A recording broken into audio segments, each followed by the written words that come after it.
All right, let's look at the homework 3.2, problem number 8. All right, so we want to find the absolute extrema of this given rational function here. All right, so let's do that. And this is over the interval from 0 to infinity. All right, so let's find a critical number. So we're going to take the derivative, f prime of x, right? So we can use a quotient rule if you want. Let's do a quotient rule here, right? Then we can square the denominator, so you have x plus 3 squared, right? And derivative of the top is 0, since it's just a number, times the bottom, which is going to be 0 anyway, but I'll just write that down, minus top is 21, and then take the derivative of the bottom, which is going to be 1, right? Then you see that the 0 times anything, so you can, scratch those guys out, right? That's 0.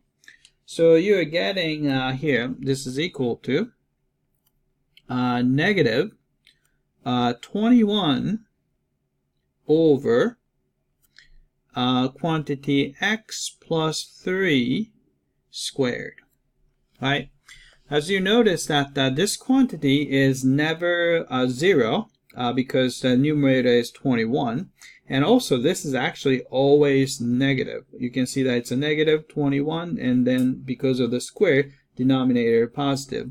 So we know that this is always negative, and of course you know that the x cannot be equal to negative 3, right? Because that will make the function a denominator equal to 0. Alright, so since this guy is always decreasing because the derivative is negative, we're going to have this type of graph. Here we have a number line here.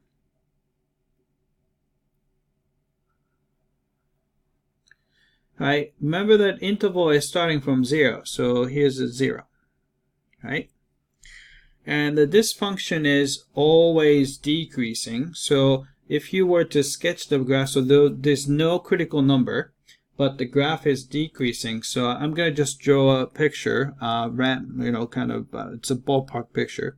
So starting from somewhere here, and it's always decreasing, right?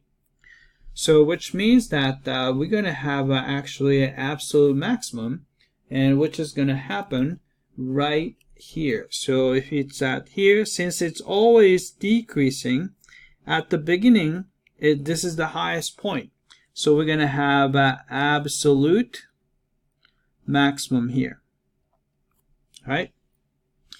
But in this case, absolute min does not exist, because as you can see that as x value gets larger and larger and larger, the function value certainly gets closer to 0, but it never actually becomes 0. So it's tempting to say absolute min is going to be 0, but it's not. It never actually becomes 0.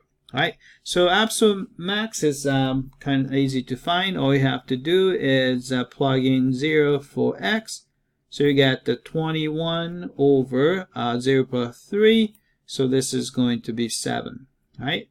So we have an absolute max at the 0, 7. Alright, let's type it in. Alright, absolute maximum is 0, 7. Then there's no minimum. So we say does not exist. Alright, so let's check the answer. Alright, I came back and looks like we got this one correctly. Alright, that's it. I hope that this was clear.